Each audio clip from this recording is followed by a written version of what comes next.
Saludos, buscadores del misterio, y gracias por asistir a granmisterio.org. Cuando yo era pequeño, cuando tenía tan solo unos 12 años, me encontraba jugando con mi hermana y con mi primo en un bosque.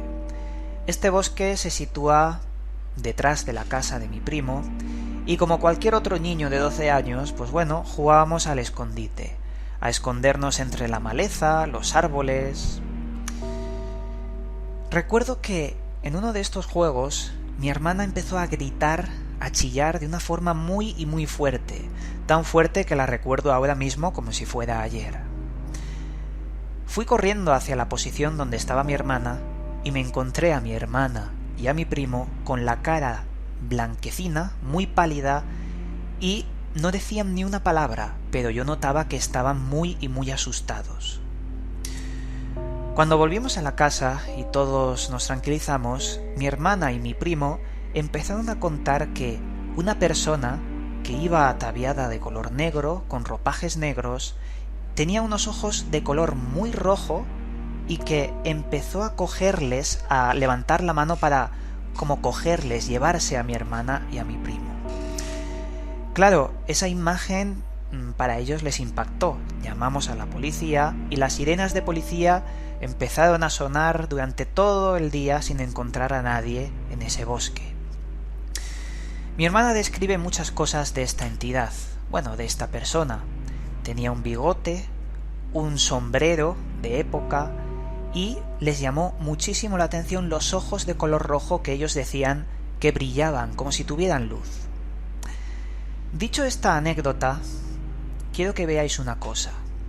No sabemos quién era esa persona, no sabemos los detalles exactos, éramos niños, no sabemos el por qué quería atraer con la mano a los niños pequeños que éramos, pero sí que sabemos que esto es el inicio de una anécdota que, cuando pasa de boca en boca a muchas personas, puede incluso deformarse, añadirse elementos que son ficticios y crear una leyenda. Y de eso vamos a hablar hoy, de extraños seres que algún día podrían haber sido reales, pero que la leyenda los ha modificado, los ha metamorfoseado en otras cosas y que pueden haber tenido una base totalmente real. Vamos a hablar de todo esto y de también extraños raptos de personas que desaparecieron y que luego volvieron a aparecer y contaron lo imposible.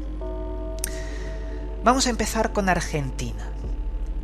Hay en Argentina una especie de entidad, según el folclore, las leyendas, claro que sí, que se llama Yassi Yateré.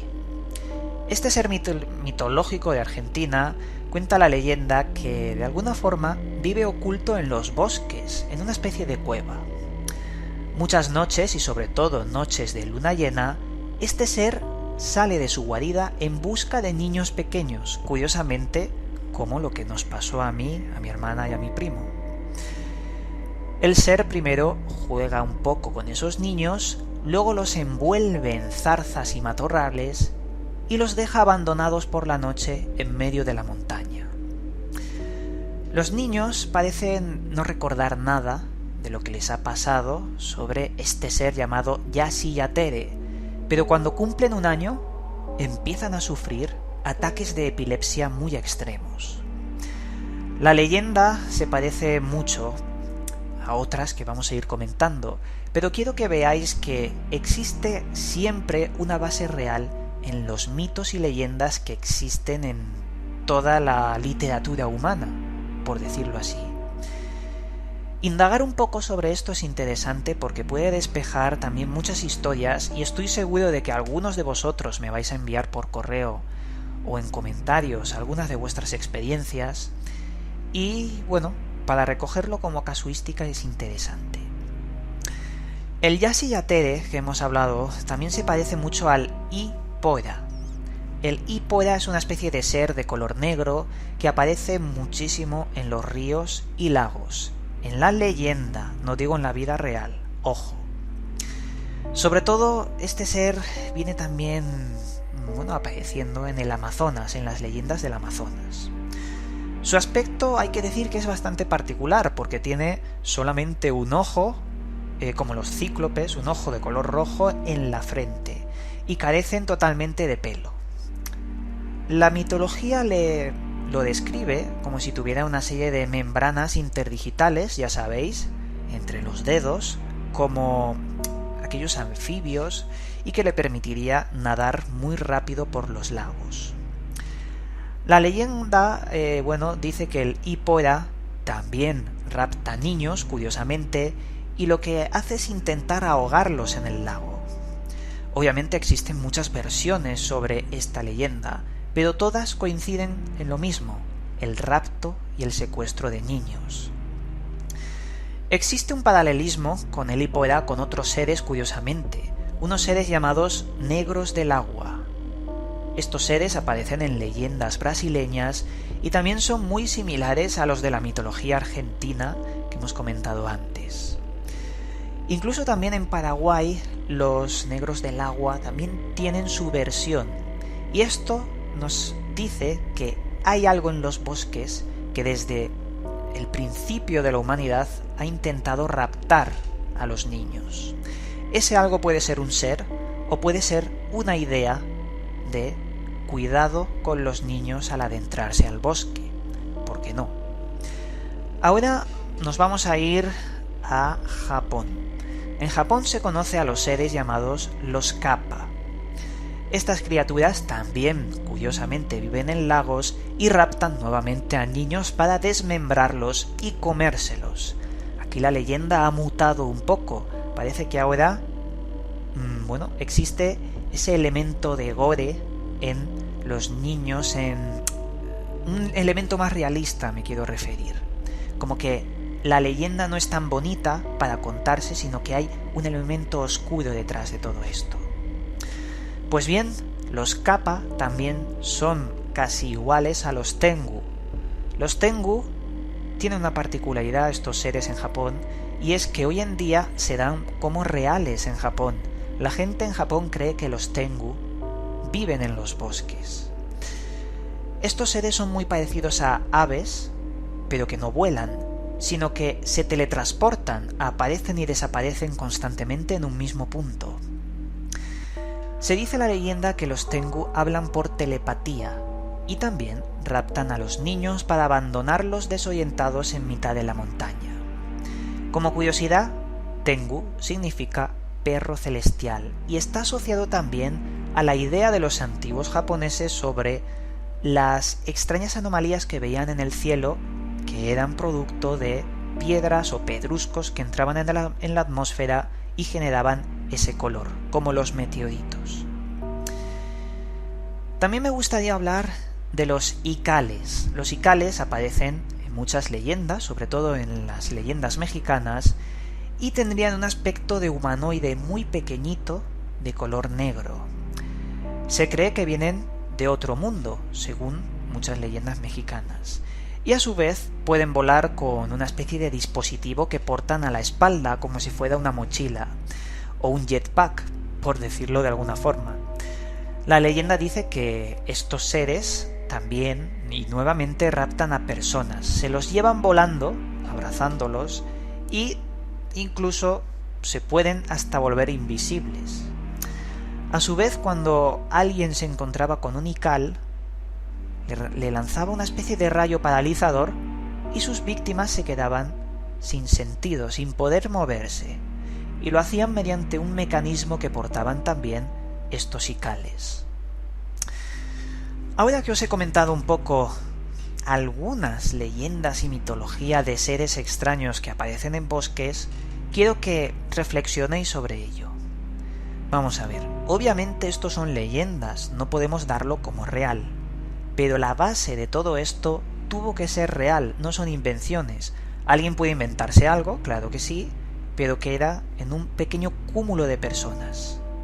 A su vez, si la base es real y mucha gente ve algo en el bosque de verdad, eso genera una leyenda que se queda en el inconsciente colectivo. Pero también hay algo más en todo esto. Estos seres, si fueran reales algunos de ellos, se asemejan demasiado a la temática de los humanoides, de los ovnis objetos también que parecen tecnología, las parálisis del sueño que hemos hablado, o aparatos que vuelan y aparecen estos humanoides. ¿Podríamos decir que algunas leyendas han sido producidas gracias a la aparición de seres extraterrestres? La casuística de los humanoides no es una leyenda. Hay nombres, apellidos, direcciones, teléfonos, hay fuerzas de seguridad del Estado, también hay fuerzas aéreas, hay muchas pruebas de la existencia de humanoides y seres extraños que aparecen en la noche desde tiempos inmemoriales e incluso hoy en día. Ahora me gustaría hablar de algunos raptos reales y documentados de estos seres, sean mitológicos, legendarios o sean producto de extraterrestres. Y hay alguna que os va a sorprender. Empezando por una de las más antiguas, en el año 438 existió un patriarca de Antioquía, que sería la actual Turquía, que recogió una crónica que la verdad hasta hoy en día es muy llamativa. Este patriarca se llamaba Pedro Fullo y dejó escrito en un montón de cartas las crónicas de cómo un niño de repente fue llevado al cielo por unas extrañas criaturas y luego devuelto. En estos documentos se narra cómo en aquella época, recordemos, 438, el año 438, la gente estaba huyendo de las ciudades y de los poblados, huyendo porque estaban siendo azotados por enfermedades y la peste. Claro, se fueron todos al campo y allí en comunidad vieron lo extraño que dejó escrito el señor Pedro Fullo en estas cartas. Al parecer había muchísima gente cuando pasó esto. También otro patriarca llamado Proclo. El señor Proclo y Pedro Fullo, junto a muchísima gente, vieron como un niño de esa comunidad fue elevado al cielo por una fuerza invisible y se perdió a la vista de todos los que lo estaban viendo. A las horas, el niño volvió a descender de forma muy suave, todo muy tranquilo, y empezó a hablar de lo que vio allí arriba este niño. El niño cuenta que vio unos extraños seres que él identificó como ángeles, y los documentos hablan e inciden de que eran enormemente los testigos que vieron eso. Obviamente este niño no vio ángeles, eso lo sabemos todos, pero si de verdad existen los seres extraterrestres y las abducciones, que insisto son muy documentadas, este niño podría haber sido abducido y podría haber confundido estos seres extraterrestres con las creencias de aquella época, las creencias religiosas. Vamos a otro rapto extraño, y este es más llamativo para mi gusto que el anterior. Veréis, en el libro llamado Anales del Condado de Songzi-Xian, volumen 19, encontramos una extraña historia de un agricultor chino que fue llevado 500 kilómetros volando desde su condado a otro, extrañamente. Esta historia aconteció en el año 1880, el 8 de mayo, y fue protagonizada por un agricultor llamado Yu Tan. Esa mañana, Yu Tan iba caminando por un bosque que estaba también cerca de su casa, cuando de repente vio entre la maleza un extraño objeto, algo parecido al metal, que brillaba en muchos colores, en muchos fulgores. Yu Tan lo que decidió fue coger ese extraño aparato con sus manos y de repente el objeto lo llevó de repente al cielo en un instante, lo elevó de forma casi rozando el teletransporte, se quedó en el cielo y él recoge en la crónica cómo sentía las nubes, podía ver las nubes, veía el ruido del viento. De repente ese aparato le bajó de las nubes hasta el condado de Guizhou, a 500 kilómetros del condado de Hubei, donde él vivía. Tardó 18 días en llegar a su casa y también recoge cómo al principio se encontró con un campesino, le comentó lo que le había pasado y se extrañó de que estaba a 500 kilómetros de su casa. Pero bueno, es una crónica más de muchísimas que existen sobre extraños seres, abducciones y raptos a lo largo del mundo. Vamos a otra historia. Hay un periódico llamado Los Angeles Herald del 5 de marzo de 1907 que recoge en ese artículo una extraña historia que hay que decir que está bastante documentada.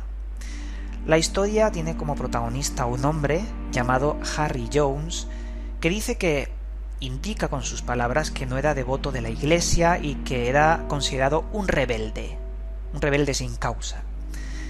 Este hombre vivía en el 663 de Lamar Street, en San Francisco.